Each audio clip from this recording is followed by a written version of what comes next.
Buenas noches, estamos en el programa de la Facultad de Derecho de la Universidad de Buenos Aires, en nuestro programa Derecho al Día. Soy Leandro Vergara y hoy estamos, con ausencia provisional de Juan Seda, mi compañero. Y como siempre, tratamos temas vinculados al derecho, por supuesto, pero siempre asociados con algún criterio de la realidad. Y es decir, tratar de conectar, a ver, qué pasa con este mundo del derecho, de modo que los oyentes puedan de algún modo, repito, conectar esto que parece opaco, intrínseco, oscuro, con cosas que suceden. Para el día de hoy tenemos un invitado muy especial. En realidad, recién decíamos antes de comenzar el programa que ustedes saben que el derecho se hablan de leyes, se hablan de reglamentos, se hablan de normas y también se hablan de formas, es decir, de qué manera la gente puede materializar esos derechos, de qué manera se disputan. Y la verdad que para el común de la gente, la manera en la cual se realizan estos derechos es como muy oscuro. Entonces yo creo que nada mejor que invitar a un profesor de derecho procesal para que nos ayude a entender qué es eso del proceso judicial, digamos, cómo conectamos el proceso judicial con la gente, qué grado de conexión hay. ¿El proceso es una injusticia en sí misma? Es obvio lo que dice toda la gente, lo que llega tarde ya no es justicia. Bueno, eso es obvio, pero quizá no esté tan mal, no lo sé, las garantías existen, en fin.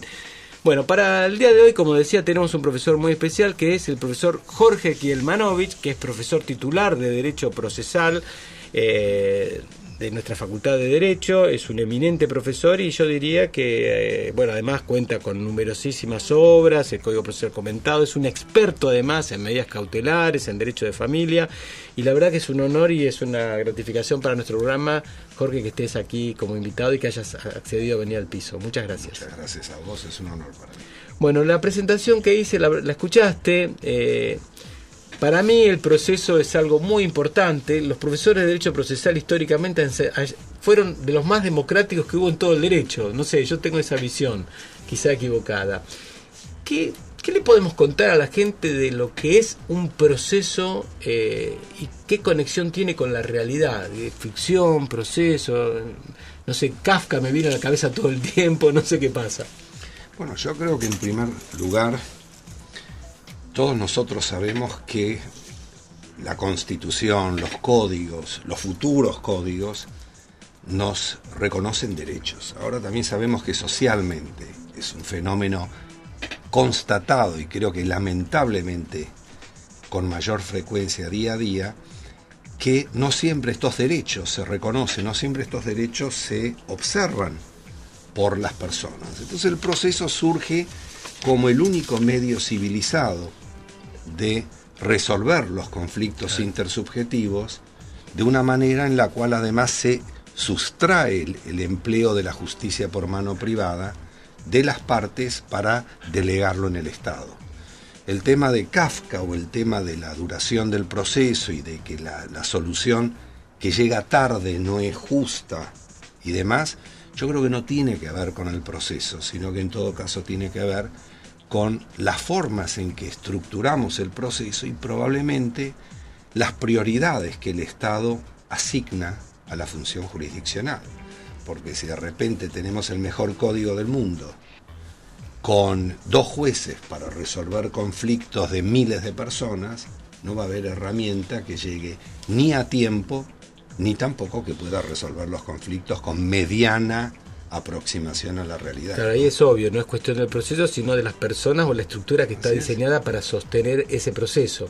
Entonces podemos decir que hay procesos, entonces puede haber mejores procesos judiciales y puede haber peores procesos. Y y aún de los buenos procesos hay que ver qué estructuras existen y de última también quién los implementan, porque los que dirigen los procesos son los jueces. Exactamente.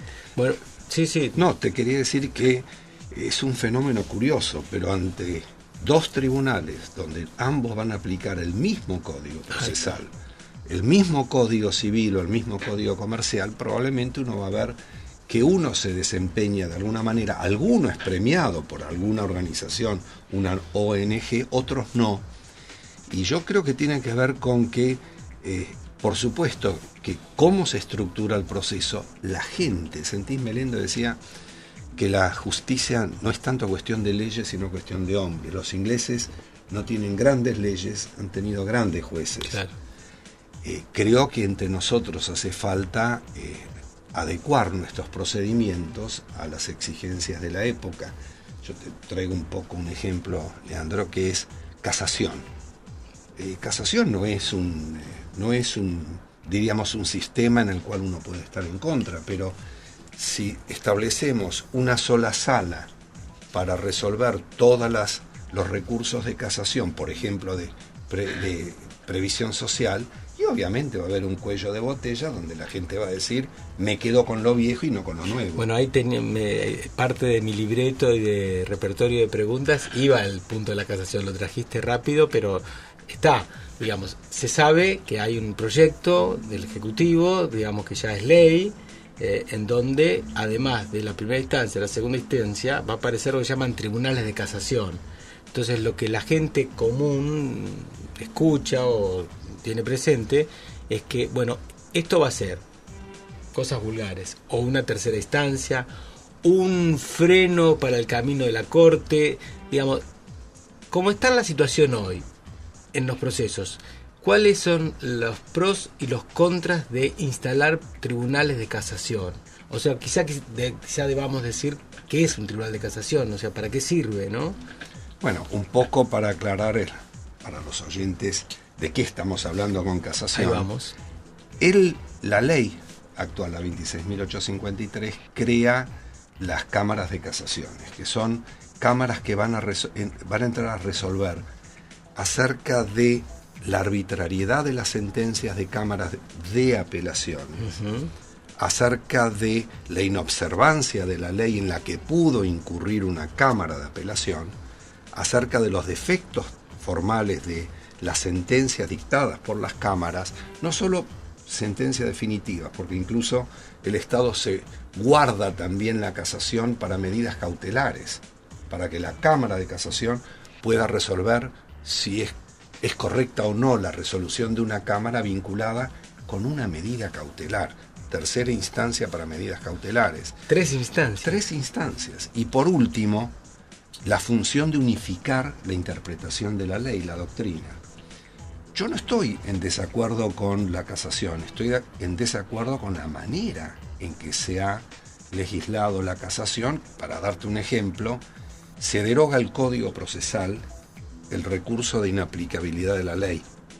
Se deroga en el Código Procesal la fuerza obligatoria de los plenarios. Los plenarios sabemos que son aquellos pronunciamientos dictados por cámaras que interpretan y cuya interpretación es obligatoria para la propia Cámara y para los jueces que dependen de esa Cámara.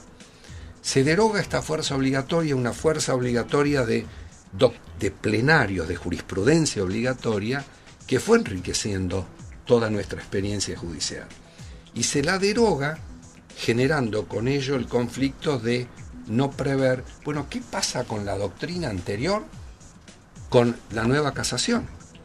Por el otro lado, si la casación va a unificar la doctrina, ¿qué doctrina va a unificar?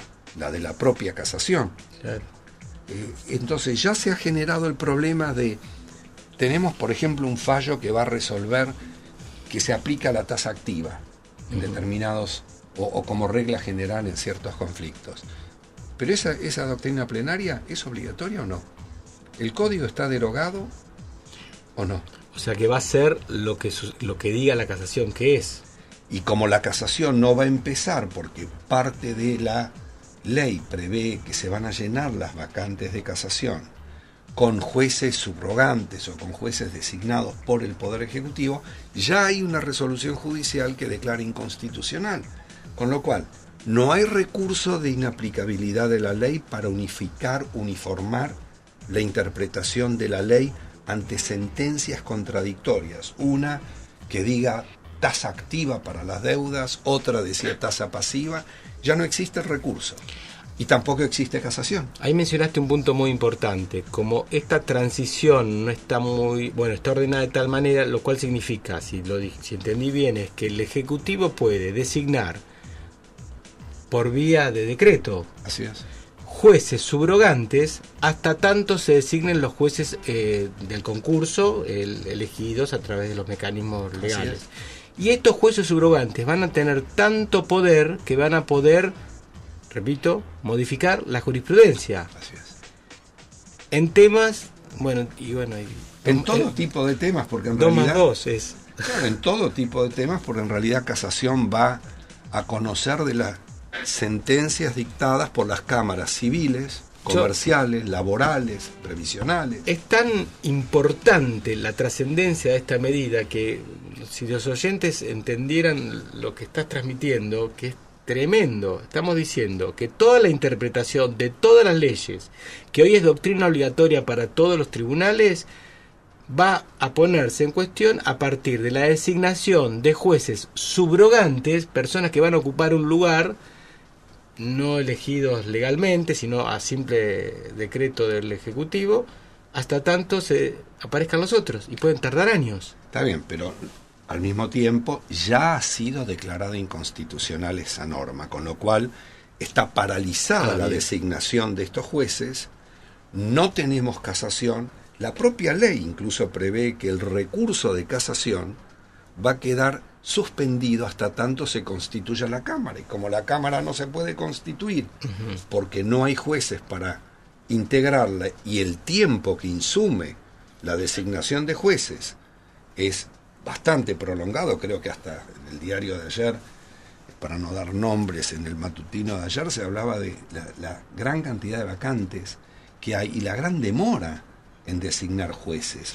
El trámite de inconstitucionalidad que suspendió la aplicación de esta ley es un trámite que está ¿en qué situación procesal? Fue resuelto en primera instancia, está en este momento, si no me equivoco, en conocimiento de la Cámara, pero mientras tanto está todo parado. O sea, no existe el recurso de casación previsto en el Código, pero al mismo tiempo, el que antes hacía las veces de casación, que era recurso de inaplicabilidad de la ley, está derogado.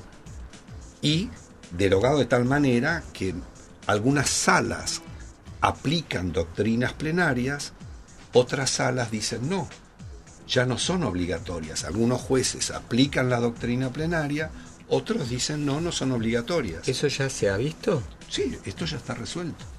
O sea, se ha visto salas que no están aplicando las doctrinas plenarias anteriores. En virtud de las nuevas leyes. Exactamente. De la nueva ley. Además que el recurso de casación de la nueva ley, el nuevo recurso de casación, no prevé que es obligatorio. No es que dice será obligatorio para los integrantes de la sala y para los jueces o cámaras que dependan de él. Y sin embargo, ya se ha dado supuestos, si mal no recuerdo, la Cámara Comercial no ha aplicado determinados plenarios, alguna sala civil no ha aplicado determinadas plenarios sobre tasas, incluso el tema tan importante de la oponibilidad o inoponibilidad de la franquicia en los accidentes de tránsito, y ha dicho, no, mire, esto no es obligatorio. Otras salas han dicho sí, siguen siendo obligatorios a pesar de que la ley deroga el artículo que establecía la obligatoriedad del plenario. Claro, toda esta explicación podrá sonar técnica, yo la entiendo perfectamente, es de una gravedad tremenda, porque si hay algo importante para el derecho es lo que se llama la seguridad, lo que se llama la previsibilidad.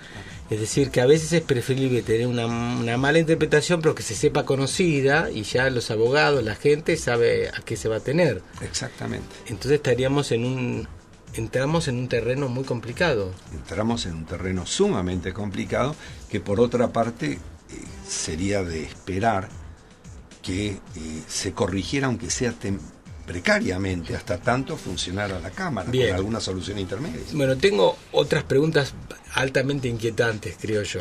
¿Qué pasa con las medidas cautelares contra el Estado? ¿Cuál es la situación? ¿Qué sucedió? ¿Qué va a pasar? Bueno, es otro de los temas polémicos que hay, porque creo que las medidas cautelares se han convertido en la vedette, en las primadonas de los conflictos judiciales. ¿Por qué? Por la duración del proceso judicial. Si yo obtengo la satisfacción, aunque sea provisional, anticipada, del derecho cuya tutela reclamo en el proceso, obviamente que voy a privilegiar la medida cautelar. Yo creo que podemos recordar 2001 en adelante, todos aquellos, y los oyentes seguramente lo podrán ubicar familiarmente este tema, 2001, 2002, quienes tenían fondos atrapados en los bancos, especificados, atrapados en la reprogramación, etcétera, etcétera, ¿cómo iban a obtener el reintegro de sus fondos? A través de medidas cautelares. Entonces la medida cautelar es la primadona para resolver hoy un conflicto que se vislumbra que la duración normal del proceso judicial, por la gran cantidad de causas que hay, por los pocos tribunales en términos relativos que hay, cobra una enorme importancia. Acá el Estado vuelve a legislar en favor del propio Estado. Yo quiero aclarar que algunas de las cuestiones que se critican en las medidas cautelares contra el Estado, yo no las comparto. O sea, yo puedo criticar la oportunidad de que alguien dicte una ley a medida por alguna situación determinada, por un interés determinado. Pero en sí, objetivamente hablando, que se prevea, por ejemplo, que en las medidas cautelares, antes de disponer la medida cautelar, el Estado pueda ser oído previamente, a mi juicio, no es ningún sacrilegio, no es ningún tema que violente ningún derecho y garantía, porque en definitiva, incluso en el proceso de familia, la regla es que las medidas cautelares, si vos haces proceso y vos haces familia, la regla es que las medidas cautelares como regla se van a sustanciar previamente, es decir, que antes de que el juez la resuelva, va a ser escuchado el futuro afectado cuando de realizarse esta intervención no pueda temerse una frustración del derecho.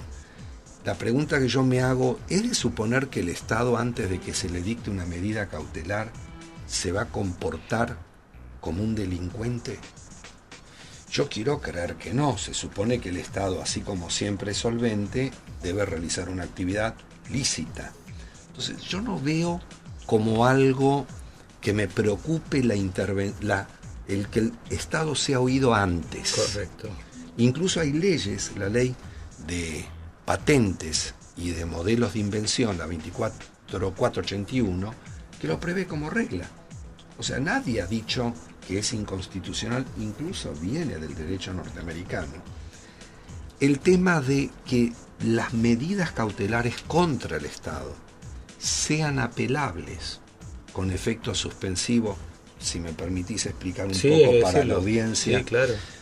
La apelación va a significar que una medida cautelar como regla, cuando es apelada, se mantiene lo resuelto hasta tanto la Cámara que va a resolver la apelación no resuelva lo contrario. Y tiene su lógica. Si yo estoy pidiendo la exclusión de un cónyuge por violento y se lo excluye, apela y sigue viviendo en el mismo hogar, se consume el peligro que se suponía evitado por la medida. Exactamente, se frustraría la propia medida por el hecho de suspender los efectos de la medida cautelar. Correcto. La regla es entonces que toda medida cautelar es apelable con efectos devolutivos.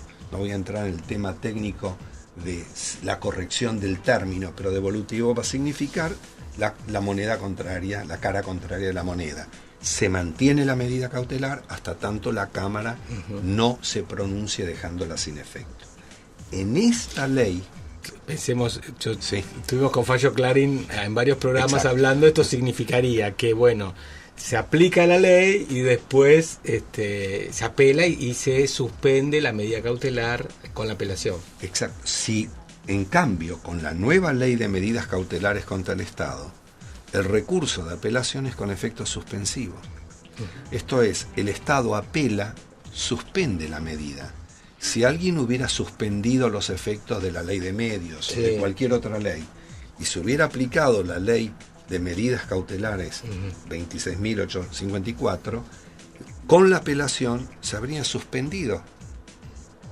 Entonces, la medida contra el Estado no tendría efectos.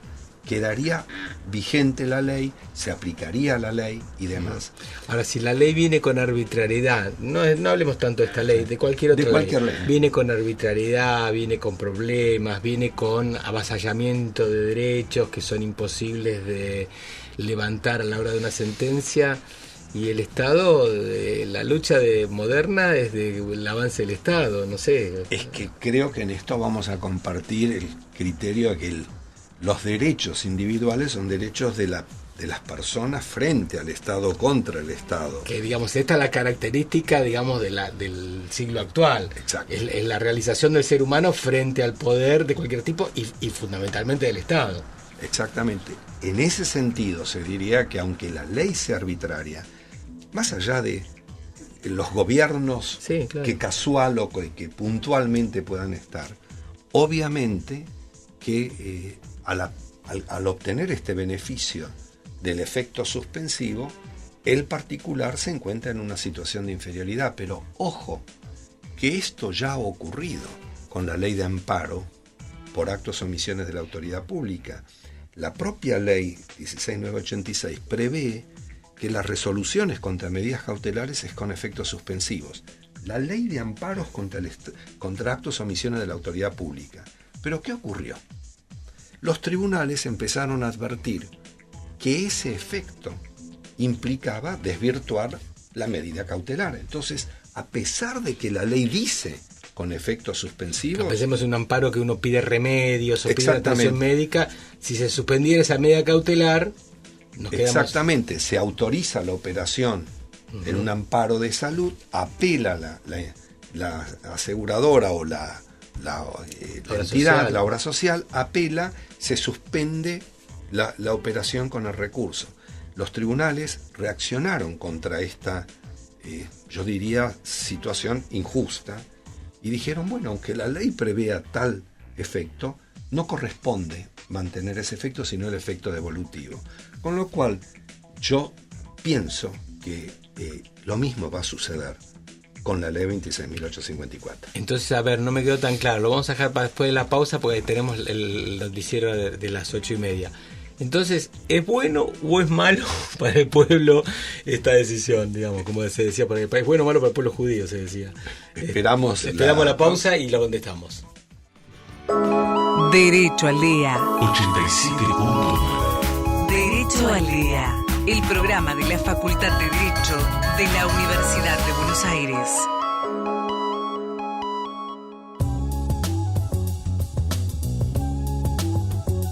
Seguimos en el programa Derecho al Día. Hoy estamos con nuestro invitado, que es el profesor Jorge Germanovich. Y estábamos antes del informativo hablando sobre este proyecto de medidas cautelares, si es bueno, si es malo. Suspender el proceso cuando se trata de medidas cautelares contra el Estado. Es decir, si el Estado, que es un agente diferente a cualquier persona, eso es obvio, tiene este derecho extra en consultárselo previamente antes de que esa medida cautelar siga vigente. Es decir, tiene como un efecto suspensivo. Entonces ahí, Jorge, hiciste unas consideraciones interesantes, por un lado con ese carácter dialéctico y seguramente con tu didáctica, y a los alumnos les pasa, ¿no? Lo van escuchando al profesor y se van orientando para un lado, lo siguen escuchando y se van inclinando por el otro, hasta que al final le dicen, pero profesor, dígame, finalmente, ¿para qué lado hay que ir? Esto es bueno y es malo, decía, para el pueblo judío, porque creo que fue el primer ministro de ahí en la Guerra de los 6 días, les iban con todas las estrategias militares, venían los técnicos, les explicaban horas, y al final el ministro que era en la Guerra de los 6 días era antes. Bueno, en un momento le dicen, ¿no era Golda Meir? Entonces parece ser que Golda Meir en ese caso diga, pero dígame, finalmente, ¿esto es bueno o malo para el pueblo judío? Entonces yo te pregunto, Jorge, esto de las medidas cautelares, de darle esta posibilidad al Estado y de suspender las medidas cautelares cuando se apelan, ¿es bueno o es malo? Yo creo que la regla debería haber sido mantener el efecto devolutivo, que las medidas cautelares contra el Estado se cumplan hasta que la Cámara se pronuncie, y permitirle al juez que excepcionalmente, cuando se den ciertas circunstancias, cuando se comprometan recursos generales, etcétera, etcétera, o servicios públicos esenciales, en esos supuestos se conceda con efecto suspensivo. Yo no estoy de acuerdo en la regla del efecto tal cual está previsto en la ley de medidas cautelares. No me preocupa, creo que no es ni bueno ni es malo el tema de que el Estado sea escuchado antes. Quiero partir de la premisa que el Estado no va a emplear el conocimiento que tenga de que se pide una medida cautelar para aprovecharse en contra del ciudadano, es decir, me resisto a pensar en un Estado malhechor. Ahora, evidentemente, que en la medida que se desnaturalicen las leyes o en la medida que entremos en leyes que afecten derechos humanos, en leyes que realmente sean, vos habías hablado de arbitrariedad y demás, por supuesto que esta cuestión de dilatar la traba de una medida cautelar hasta tanto el Estado se expida tiene sus problemas. Pero ojo que la ley prevé que este trámite no se lleva a cabo cuando se trata de derechos de sectores socialmente vulnerables, derechos alimentarios, de naturaleza alimentaria, derechos que hacen a la dignidad de la vida, derecho al medio ambiente. Claro, y aquí es donde va a jugar la función de la interpretación de los jueces. ¿Qué se entiende por vida digna? ¿Qué se entiende por estos derechos alimentarios? Por eso yo creo que las leyes, como decíamos en la pausa, es como en alguna medida un bisturí. En manos de un cirujano cura, en manos de un inexperto daña. La ley en manos de una persona que está dispuesta a cumplir la ley y a no ejercer la ley en forma disfuncional en contra de las personas, se supone de que no debería ser nociva. Bueno, ese es un debate ya antiguo y tradicional, digamos, mayor o menor discrecionalidad para los jueces.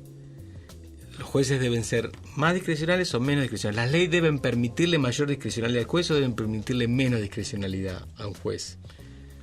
Creo que es uno de los viejos, actuales y modernos debates, porque en definitiva creo que sostener la libre o la amplia discrecionalidad judicial en la interpretación de la ley elimina ese margen de previsibilidad que es una garantía del ciudadano, porque en realidad, si yo no sé cómo se va a interpretar, diríamos razonablemente la ley, ¿cómo puedo ajustar mi conducta en función de algo que va a depender del humor puntual del juez de que se trate? Yo no estoy a favor de la discrecionalidad de los jueces. Creo que hay ciertos aspectos que por fuerza deben ser librados o dejados a la discrecionalidad de un juez. Jorge, hay un tema que no quería dejar de tratar. Seguimos con el profesor Jorge Glimanov, profesor titular de Derecho Procesal y además, bueno, es un tratadista, es realmente uno de los expertos en medidas cautelares. El profesor Glimanov tiene, bueno, antecedentes de sobra, pero tengo que aprovechar el tiempo que es súper escaso en la radio como para preguntarle. Hay una ley de protección integral a las mujeres que prevén cierto tipo de protecciones en esto que hoy está tan en boga, no en moda, pero sí en boga, porque ha existido siempre, pero que es el tema de la violencia, ¿no? De la violencia de género especialmente. ¿Qué nos podés contar acerca de esta ley de protección, que sé que es un tema que tengo entendido que estás interesado? Bueno, en primer lugar, que creo que es un fenómeno, yo no sé si generalizado o de conocimiento generalizado hoy por los distintos medios y por probablemente la mayor libertad informativa o la mayor, diríamos, denuncia de los hechos ante los tribunales, pero realmente es un tema sumamente preocupante lo que está pasando en nuestra sociedad. No creo, y aunque después vamos a ir a la 26485, que es la ley a la que vos te referís, que esto tenga solo una solución a través del dictado de una ley. Creo que ese es uno de los mitos del siglo XXI y ya del siglo XX. El dictado de una ley modifica conductas y aquí hay que modificar pautas culturales en una sociedad en la cual están ocurriendo cosas con las mujeres, con los mayores, con los niños y con aquellos sectores más débiles que deben tener alguna cuestión vinculada con algún resabio cultural muy pesado y que debería empezar a trabajarse sobre esto.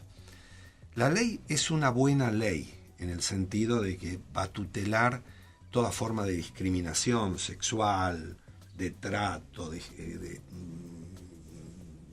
institucional, los chistes de la mujer, sobre las mujeres, etcétera, etcétera, pero si bien prevé un conjunto de medidas cautelares, y volvemos a esto, un conjunto de medidas cautelares, una serie de deberes por parte de las instituciones educativas, de la salud y demás, de denunciar hechos de esta violencia que puedan constituir delitos, yo creo que en lo esencial disiento con la ley en cuanto a que la última sanción o la sanción que prevé frente al no funcionamiento de las medidas cautelares de prohibición de acercamiento, de prohibición de comprar armas, de no disponer indebidamente de bienes y un montón de otras más que prevé la ley, es por último, ante el incumplimiento de estas medidas,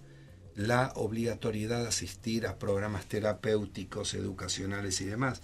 Y yo personalmente creo que debió ser la primera, porque en definitiva, a mí no se me escapa, es también un tema enormemente complejo, las terapias obligatorias o mandatorias, como diríamos, siguiendo alguna terminología norteamericana, pero entre la nada y que alguien deba asistir a estos programas, prefiero que deba asistir a estos programas y no de que crea que vivir es vivir de esta manera sin haber escuchado la otra alternativa de que deben respetarse los derechos aún cuando se trata de mujeres, de niños, de ancianos y demás.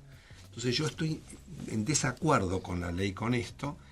La ley además habla de garantizar la intimidad de la mujer y demás, pero por el otro lado le permite al juez y se vincula con la discrecionalidad con la que vos te referiste, que permite que el juez pueda invitar a organizaciones no gubernamentales como amicus curiae. Entonces yo me imagino una causa en la cual se habla de el derecho a la intimidad de la mujer, que no se divulgue, y que aquí intervenga una ONG como amicus curiae en una situación como esta. O sea, la ley además incurre en ciertas expresiones que son muy interesantes. Ahora temo que no se vayan a cumplir el patrocinio gratuito, el derecho de la mujer a ser oída, un montón de situaciones en las cuales, claro, habrá que ver qué pasa en la realidad, porque en algunos supuestos donde se aplicó la ley de violencia contra la mujer, la 26485, bueno, el resultado fue lamentable, porque si no hay medios para llevar a la realidad la ley, termina en lo mismo. Bueno, seguimos con el profesor Kilmanovich y tenemos un par de puntitos más para tratar, pero vamos a hacer una pequeña pausa y continuamos ya con el tramo final del programa.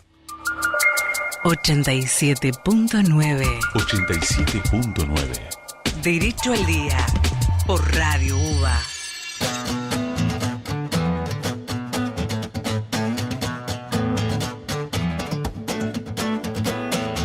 Seguimos el programa Derecho al Día. Hoy estamos con el profesor Jorge Kilmanovich. Estamos hablando de derecho procesal, proceso. Siempre hablamos de derecho, pero de procesal hablamos poco. Y por suerte pudimos transitar todo el terreno de las medidas cautelares, los tribunales de casación, esta relación entre la justicia y derecho y proceso y formas. Y y hace poquito estábamos hablando antes de la pausa de la Ley de Protección Integral de las Mujeres. Todas estas situaciones que coincido que no es que sean nuevas, pero que están instaladas de una forma en la sociedad, quizá porque ahora se conocen, quizá porque ahora se ven, quizá porque los medios la difunden, tal vez existieron siempre, pero está hoy en boga, se habla, y la ley viene a proteger.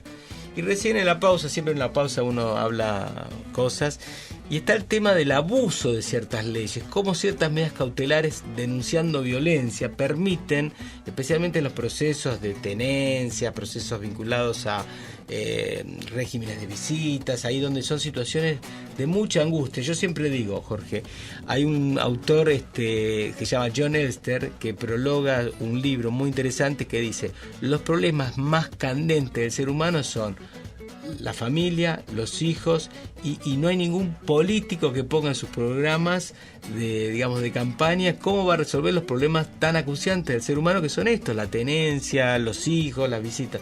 Bueno, ¿qué pasa con esas denuncias de violencia donde los jueces, toman una medida, terminan en la nada? ¿Cómo es tu mirada al respecto? No, yo creo que en esto, creo que los procesalistas estamos en deuda en alguna forma con la sociedad. ¿Por qué?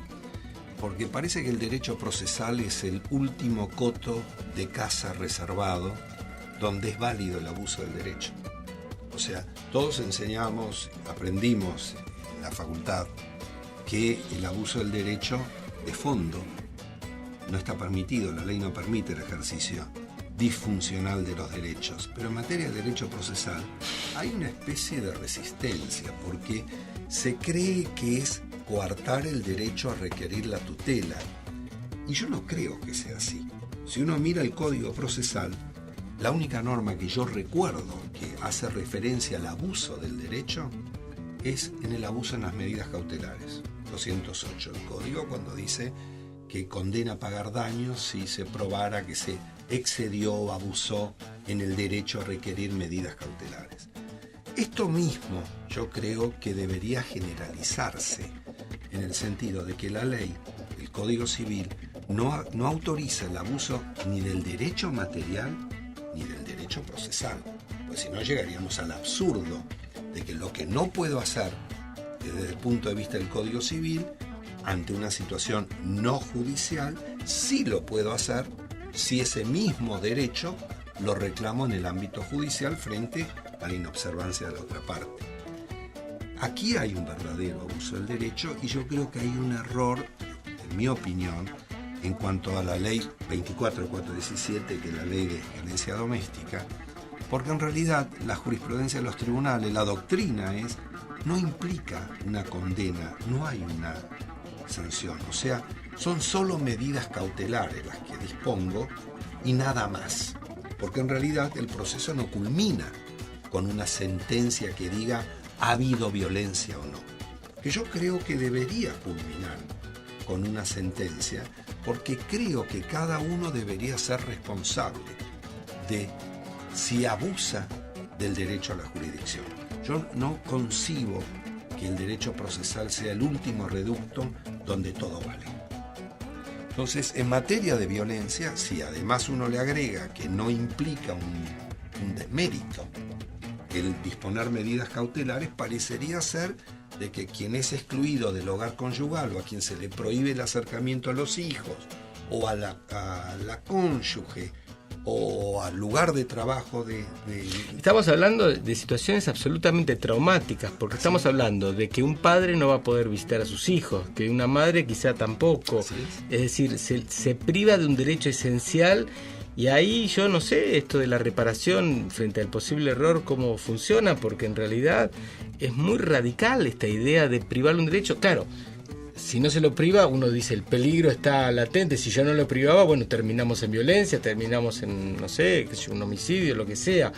Y ahí está todo el problema social, ¿no? De la sociedad, cómo mira esto, porque hay un juez que no le dictó una medida cautelar, una prohibición a que se acerque, y como no, el juez le dijo que no, o no estaban los derechos acreditados, o no estaba el peligro acreditado, vino después un homicidio y bueno, y se le caen a la justicia con demandas. Entonces pasamos al otro lado, entonces le proveemos todas las medidas, hacemos todas las restricciones y hay como mucha oscilación. Yo observo mucha volatilidad en cuanto a la orientación de estas medidas. Es que yo creo que ninguno de los extremos es un extremo que uno debería seguir.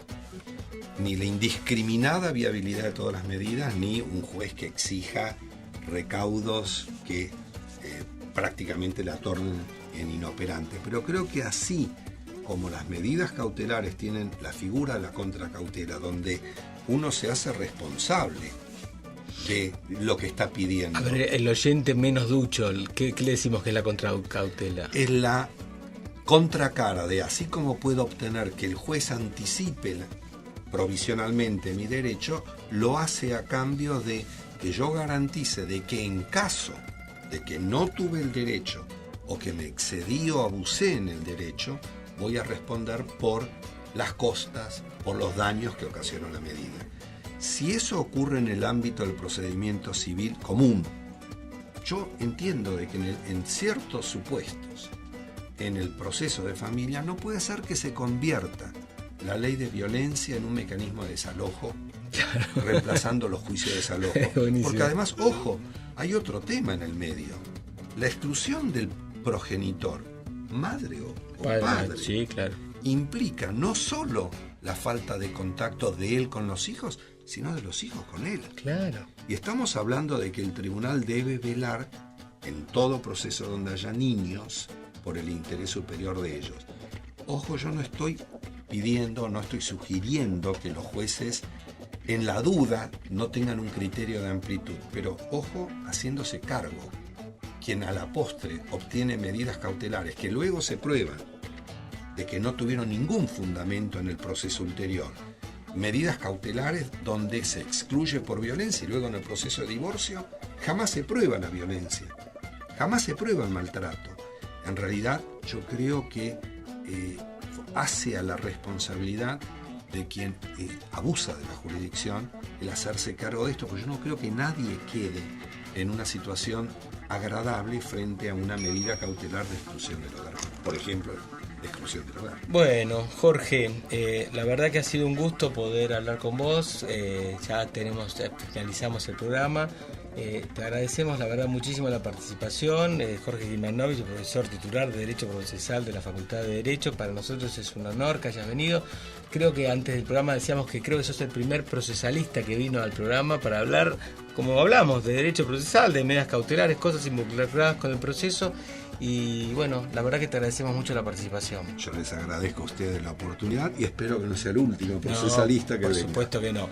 Bueno, gracias. Entonces esto ha sido todo por hoy. Esto es Derecho al Día y nos vemos nos escuchamos el próximo miércoles a las 8 de la noche. Muchas gracias.